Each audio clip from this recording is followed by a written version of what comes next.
This is a matchup we have been waiting for. Two elite wide receivers. They bring a great skill set and swagger. Hoping to use Where's this at? the Louisville Cardinals, L&M Stadium in Louisville, Kentucky. As we'll see the number 11 team in the country, the Ole Miss Rebels, taking on the 14th ranked team in the land, the Louisville Cardinals. For EA Sports College Football, I'm Chris Fowler here with Kirk Herbstreit. Let's get this thing underway.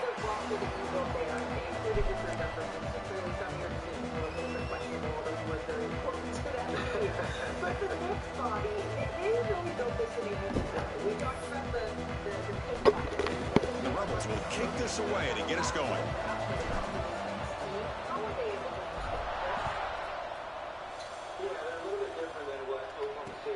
Fields it inside the 5-yard line.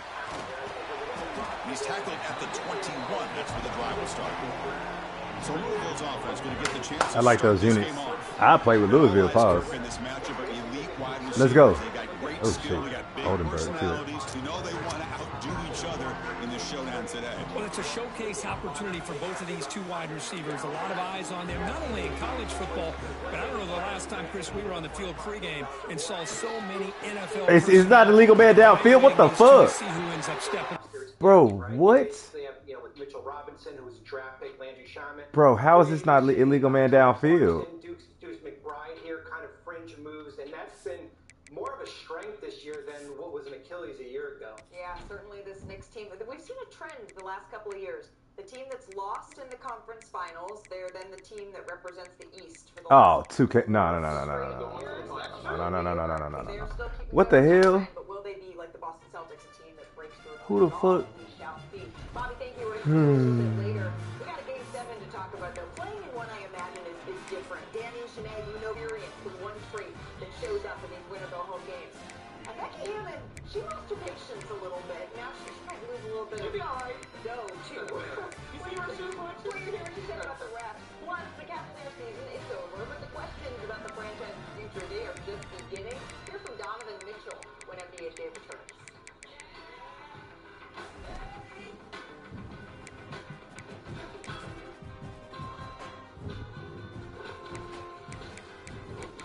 Illegal contact should be off because it doesn't need this prepping the passer.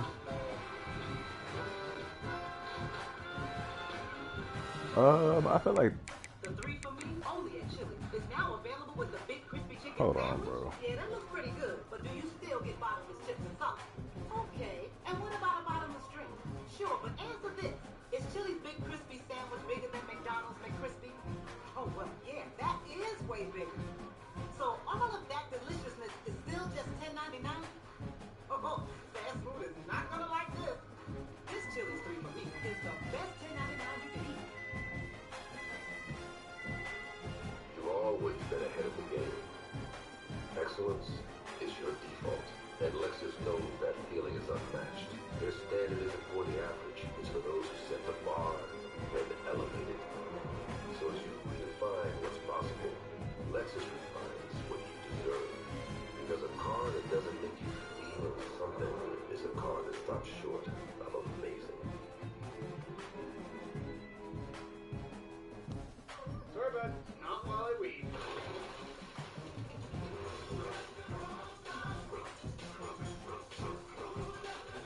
Hey, who let the dogs out? Spruce, a new weed and grass killer that's safe for use around people, pets, and weeds. Spray the leaves for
data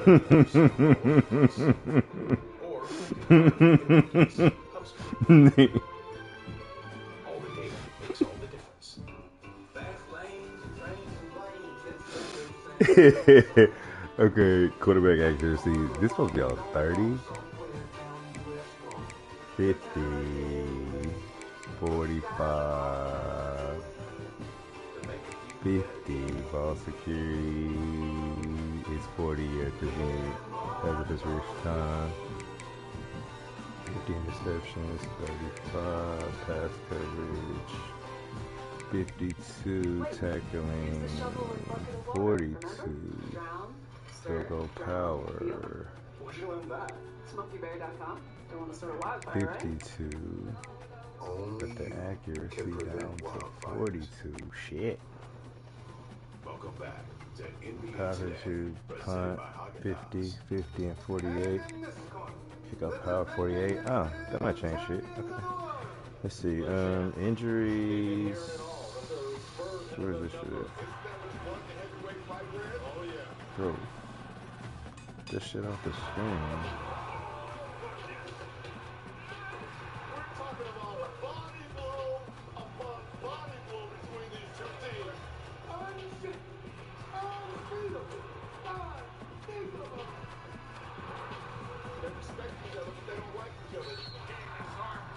No, injuries to players that show this shit. Where's the shit?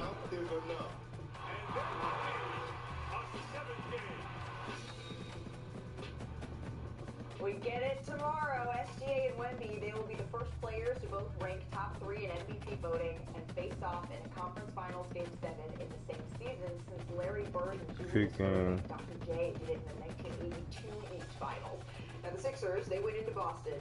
They won game 7 behind 34 from Andrew Toney. 29 points, 3 steals, and 3 blocks from Dr. J. And Wemby, last night, he had an otherworldly performance. And maybe it came from this moment where he was hyping up his team. Wemby, what'd you say? What did you say in that speech, and how do you feel like you guys carried that out early in the game? I'll remember. Weather impact, precipitation scale. Going extraterrestrial. Not a lot of words. It was all about what he showed on the court here. He came out hot in the first half. He scored 22 points. They already have. Oh, reverted to default. Nah, nigga. Season, the most by a Spurs player since 1998, and the struggles continued for SGA. Yeah, here he's trying to get to the spots. He's dealing with physicality. He's drifting away. He's on the floor. He's not making his shots. The Spurs did an excellent job containing the back-to-back MVPs. Okay, Steph. And most importantly, you collect the rebound. Yeah. Offside, 75 offside, holding 5, but I put it to 10 because they never hold anymore. 50 face mask, 40. They never face mask, move that to 55, move that to holding. We can get some more holding penalties. Defensive pass interference, 53 is fine. Offensive pass interference is on. Big pitch, illegal block. 30. Okay, intentional grounding is on. Thunder, they were outscored 27-9 in the 7 minutes with SGA on the floor. That's when Wemby was also off of the floor. Where the fuck is the? Spurs, they were red hot. They made there, it doesn't exist. Tends to matter when the lights start shining the brightest. It can get a little bit squinty, Dan. You know from firsthand experience. Does that something? Is that a factor that could determine game 7? Absolutely, and I've been a part of 4 game 7. Wait. Decided by 3 or less points. And like by end of shot clock, it was a game winner. Chris Paul hit one over. Wait. Like that one, Miami in the finals, where Ray Allen forced the game 7. That was still a close one. And then of course Kawhi the shot. Like so, I've had a couple game 7s where it was tight. I remember early on our first couple game 7s. The first one we won pretty comfortably. The second one, it was a receiver downfield. It was tight, and that's the one Chris Paul hit the floater. Yeah. On. Actually, the first 5 minutes, okay. we're calling 3 or 4 timeouts because of that shit was not on that other list. Let me go make sure I'm not crazy. Let the moment get a hold of him. We miscommunicate on a call. A lot of times I'm getting ineligible receiver downfield is between defensive and offensive pass interference. Alright. Matt Barnes made a big, like he was the difference maker in that game. He was the third leading scorer, had 17 points, knockdown shots. In the series, like you said, games shot making. Those other guys, you can't allow them to dictate or move or swing a series.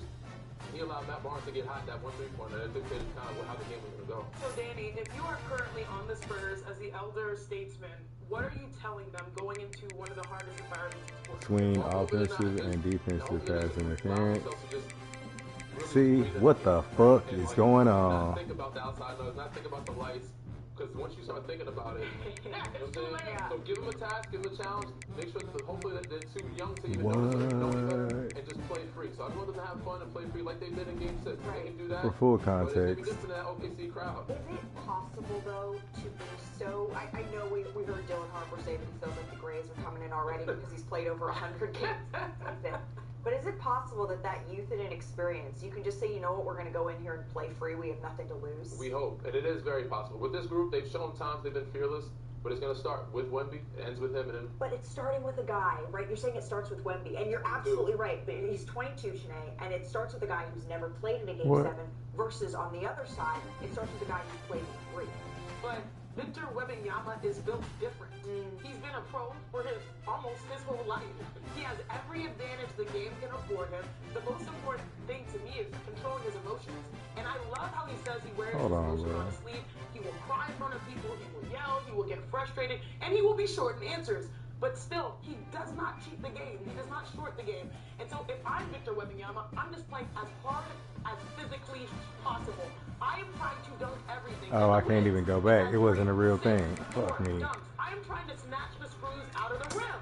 And so overall, even though I'm young, I feel like I am built for this. And every moment that we expect, he delivers. And now, SGA, it feels like the dam is going to come open at some point. Those are crazy. The floodgates have to let loose, especially systematically at home. Will it happen? It's cool. You've got 2 MVPs, an MVP now and an MVP of the future. So what do you got? We'll save that for the end of the show. We're saving that. One more block. We're saving that one more block. With Wemby, though, in Game 6, he really got going from his jump shot. It was the most jumpers your team can take, and he made them. I worry if they didn't go in, because that's how he got going before he ever went downhill, if that could get away from him in Oklahoma City. Yeah, that was my biggest concern. That and his fatigue. Like, you got some rest. He said active recovery. Yeah. Hopefully he can bounce back, bring that same energy. But the jump shot opened up the paint for him. He had 23 paint touches, I think 26 over the last 4 games prior to that. So he's got to make sure he's in the paint. If the jumper is not falling, at least he's aggressive. I like that he's aggressive and shooting the basketball, but he's got to get close to the paint. He's got to bring that same energy. So that was my biggest concern with him as well. And at the end of the show, I'll tell you my thing. You guys are taking my job. The teams are excellent here. We did have an awesome Game 6. This is a matchup we have been waiting for. 2 elite wide receivers. They bring a great skill set and swagger, hoping to use this showcase to show they are the top receiver in the country. Welcome, folks, to the home of the Louisville Cardinals, L&N Stadium in Louisville, Kentucky. As we'll see the number 11 team in the country, the Ole Miss Rebels, taking on the 14th ranked team in the land, the Louisville Cardinals. For EA Sports, I'm Chris Fowler, joined in the booth by Kirk Herbstreit. Kirk, let's get this thing going.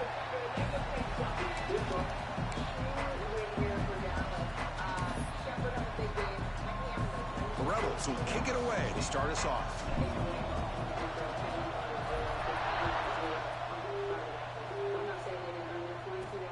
And he takes this from inside the 5.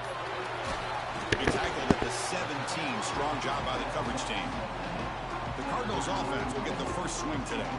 And each offense features a star tight end. Kirk, what an elite matchup of guys who can really hurt defenses in a variety of ways. When was the last time we did a game where we were excited to watch 2 tight ends from opposing teams go against each other? But that's what we have today. Both of these guys are elite at their position. Both want to have bragging rights. Let's see who can be showcased better today. Chris, I think we all kind of get caught up in third down. What is an offense doing on third down? But I think what's also important is how well you defend first down. If you can hold your opponents to a short gain or a tackle for a loss, you throw the offense out of whack, and their game plan gets much more challenging to try to come up with that first down. Saturday, June 6th.